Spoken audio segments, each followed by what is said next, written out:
கர்த்தருடைய பரிசுத்த நாமத்திற்கு மகிமை உண்டாவதாக.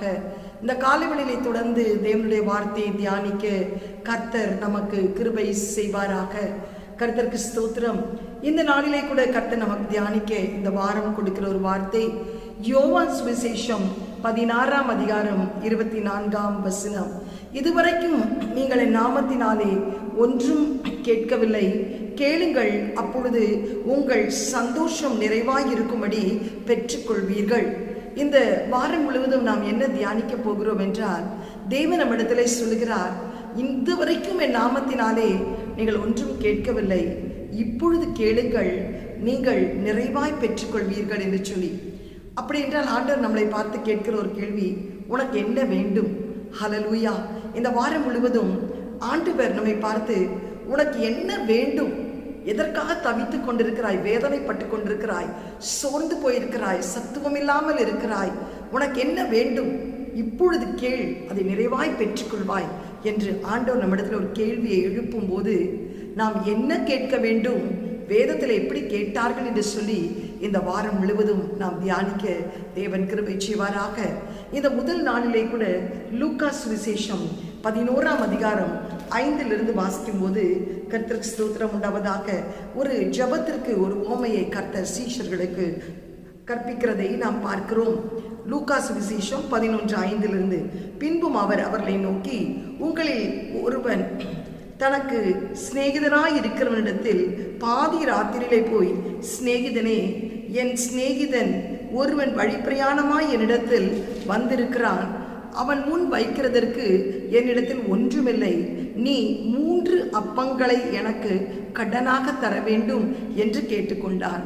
வீட்டுக்குள் இருக்கிறவன் பிரதியுத்தரமாக, என்னை தொந்தரவு செய்யாதே, கதவு பூட்டியாயிற்று, என் பிள்ளைகள் என்னோடு கூட படுத்திருக்கிறார்கள், நான் எழுந்திருந்து உனக்கு தரக்கூடாது என்று சொன்னான். பின்பு தனக்கு அவன் சிநேகிதனாய் இருக்கிறது நிமித்தம் எழுந்து அவனுக்கு கொடாவிட்டாலும் தன்னிடத்தில் அவன் வரிந்து கேட்கிறது நிமித்தம் எழுந்திருந்து அவனுக்கு தேவையானதை கொடுப்பான் என்று உங்களுக்கு சொல்லுகிறேன். மேலும் நான் உங்களுக்கு சொல்லுகிறதாவது, கேளுங்கள், அப்பொழுது உங்களுக்கு கொடுக்கப்படும், தேடுங்கள், அப்பொழுது கண்டடைவீர்கள், தட்டுங்கள், அப்பொழுது உங்களுக்கு திறக்கப்படும். ஏனென்றால் கேட்கிறவன் எவனும் பெற்றுக்கொள்கிறான், தேடுகிறவன் கண்டடைகிறான், தட்டுகிறவனுக்கு திறக்கப்படும். உங்களில் தகப்பனாயிருக்கிற ஒருவன் தன் மகன் அப்பம் கேட்டால் அவனுக்கு கல்லை கொடுப்பானோ? மீனை கேட்டால் மீனுக்கு பதிலாக பாம்பை கொடுப்பானோ? அல்லது முட்டையை கேட்டால் அவனுக்கு தேளை கொடுப்பானோ? பொல்லாதவளாகிய நீங்கள் உங்கள் பிள்ளைகளுக்கு நல்ல ஈவுகளை கொடுக்க அறிந்திருக்கும் போது பரமபிதாவானவர் தம்மிடத்தில் வேண்டிக் கொள்கிறவர்களுக்கு பரிசுத்த ஆவியை கொடுப்பது அதிக நிச்சயம் அல்லவா? இந்த இடத்துல ஒரு வழிபோக்கன் கடந்து போய் கொண்டிருக்கிறான். கர்த்தருக்கு ஸ்தோத்திரம் உண்டாவதாக. அவன் வீட்டுக்கு ஒரு சிநேகிதன் வந்து விட்டான். உடனே அவன் தன்னுடைய சிநேகிதன் வீட்டிலே பாதி ராத்திரியிலே போய் 3 அப்பம் எனக்கு கடனாக தா என்று கேட்டான். அவன் கேட்டது என்ன? 3 அப்பம் எனக்கு கடனாக தாரும் என்று சொல்லி. ஆனால் அந்த சிநேகிதனோ, என்னை தொந்தரவு செய்யாதே, நானும் என் பிள்ளைகளும் படுத்து உறங்கியாயிற்று, கதவு பூட்டிற்று, இனி எழுந்திருக்க முடியாது என்று தீர்க்கமாய் சொல்லிவிட்டான்.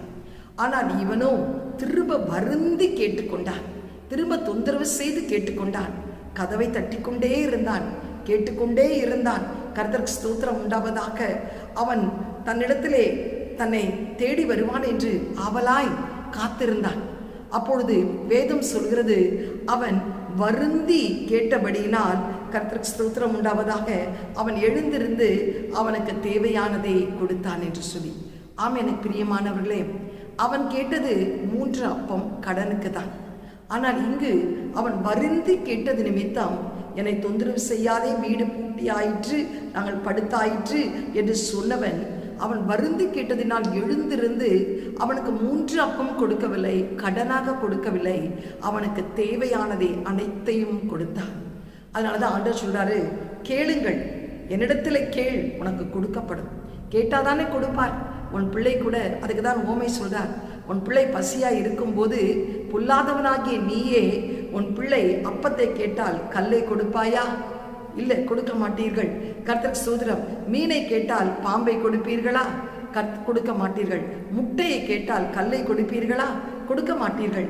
நீங்களே நல்ல ஈவுகளை கொடுக்க அறிந்திருக்கும் போது பரமபிதாவாகிய நான் உங்களுக்கு கொடுப்பது அதிக நிச்சயம் அல்லவா?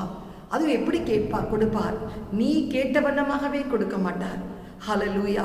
3 அப்பத்தை அவனுக்கு கொடுக்கவில்லை, அவன் தேவையானதையெல்லாம் கொடுத்தார். கடனாக கொடுக்கவில்லை, அவனுக்கு இலவசமாகவே கொடுத்தார். இந்த காலை வேளையிலே கூட நீ தேவனிடத்திலே கேட்பதிலே சோர்ந்து போகாதே. உனக்கு என்ன வேண்டும் என்று கேட்கிறார். நீ ஆண்டவரிடத்திலே 3 அப்பமும் கடனாக கேட்டுக்கொண்டிருக்கிறாயா?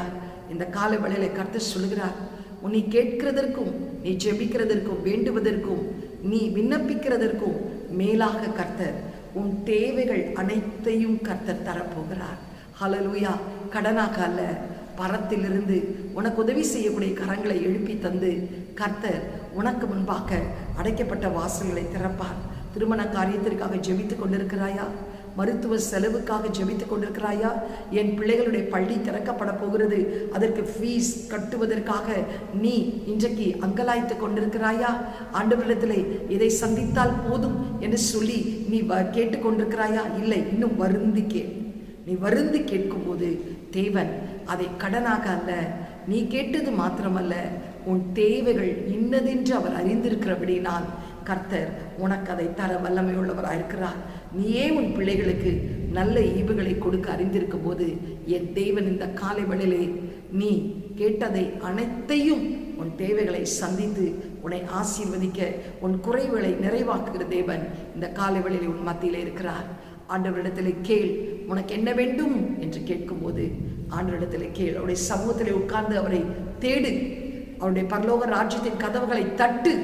ஒரு வீட்டுக்கு முன்பாய் நின்று கதவை தட்டினால்தானே உள்ளே இருக்கிறவர்களுக்கு நீ வெளியே இருக்கிறாய் என்பதை தெரியும்.